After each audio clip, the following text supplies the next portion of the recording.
Hold on a second, Leafs Nation. Are we really supposed to believe that the Toronto Maple Leafs tried to trade for J.J. Peterka from the Buffalo Sabres by offering Brandon Carlo, a defenseman who has never played for the Toronto Maple Leafs and who actually plays for the Boston Bruins? Because something is seriously wrong with this report, and we need to address the massive factual errors before we can even begin to analyze what's actually happening. Alright folks, I need to stop this entire narrative right now, because this report contains fundamental, glaring factual errors that completely undermine its credibility. Let's break down what's wrong here. 1. Brandon Carlo plays for the Boston Bruins, not the Toronto Maple Leafs. Brandon Carlo is a defenseman who has been with the Boston Bruins since he was drafted by them in 2015. He has never been a member of the Toronto Maple Leafs organization. The report claims that Toronto's proposal would have included defenseman Brandon Carlo as the main asset, but that's impossible because Toronto doesn't have Brandon Carlo to trade. This is a massive error that calls into question the entire validity of this rumor. 2. J.J. Peterka signed a contract extension with the Buffalo Sabres. J.J. Peterka, the 23-year-old German forward, did indeed have an excellent season with the Sabres, recording 28 goals and 50 points. And yes, he recently signed a 5-year contract extension worth approximately $7.7 million per season, not $38.5 million total, as the report states. That would be the total value of the contract. However, the fact that he signed an extension with Buffalo suggests that the Sabres view him as a core piece of their future, which would make them less likely to trade him, not more. 3. The timeline and logic don't make sense. The report describes this as an off-season negotiation that failed in the final moments. But Peterka just signed a long-term extension with Buffalo.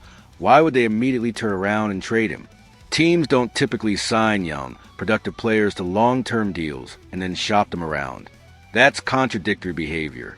Given these fundamental errors, I have serious doubts about the credibility of this entire report. It's possible that the report is based on outdated or incorrect information. There was confusion about which players were involved in potential trade discussions. The source of this rumor is unreliable. This is simply fabricated speculation. However, let's use this as an opportunity to discuss what would make sense to the Toronto Maple Leafs in terms of pursuing young, offensive talent like J.J. Peterka. Even if the specific rumor is flawed, the appeal of J.J. Peterka. If we set aside the factual errors in this report, the concept of Toronto pursuing a player like J.J. Peterka makes strategic sense.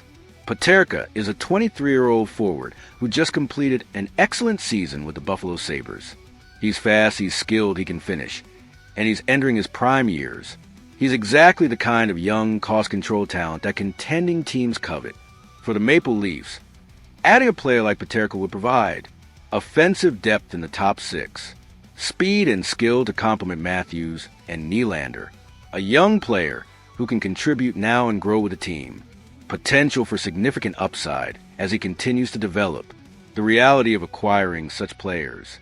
However, the reality is that acquiring young, productive players like Peterka is incredibly difficult. Teams that have them typically don't want to trade them unless they're forced by salary cap constraints or organizational direction. Buffalo, which is trying to build a competitive team around young talent like Peterka, Tage Thompson, and Rasmus Dahlin, would have no reason to move him unless they received an overwhelming offer. And here's where the Brandon Carlo error becomes even more problematic.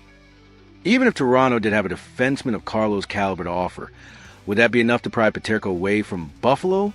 Probably not. The Sabres would likely demand a package including multiple high-value assets, top prospects, first-round picks, and possibly roster players. What this tells us about Toronto's approach. Setting aside the specific errors in this report, the broader narrative does align with what we know about Brad Treliving's approach. He's willing to be aggressive, he's looking for offensive upgrades, and he's exploring all available options. The Leafs have been linked to numerous players this offseason and throughout the season, and they've shown a willingness to make bold moves when the opportunity arises. The report states, even without completing the negotiation, the interest in Peterka shows that Toronto remains active and willing to explore all possibilities to strengthen the roster. That part is likely true. Toronto is constantly evaluating the market, assessing available players, and determining what it would take to acquire them. My take: this specific report about J.J. Peterka and Brandon Carlo is fundamentally flawed due to the factual errors I've outlined. Brandon Carlo doesn't play for Toronto, and the entire premise of the trade falls apart because of that error. However, the broader concept that Toronto is pursuing young, offensive talent and is willing to be aggressive in the trade market is consistent with what we know about the organization's approach. If a player like J.J. Peterka were actually available, and if Toronto had the assets to make a competitive offer, it would absolutely make sense for them to pursue him. But based on the errors in this report, I'm skeptical that this specific negotiation ever actually happened in the way it's being described. What do you think, Leafs Nation? Have you seen credible reports about Toronto pursuing J.J. Peterka? And what kind of package would you be willing to offer for a young, 23-year-old forward who just scored 28 goals? Let me know your thoughts in the comments below. And if you've seen other sources reporting on this rumor, please share them so we can get to the bottom of what's actually happening. And if you want to stay on top of every trade rumor, the real ones and the questionable ones, and every breaking news story as the NHL season unfolds, make sure you smash that like button and subscribe. We'll be here breaking down every significant development, separating fact from fiction, and you won't want to miss a single update as we continue to chase that ultimate prize,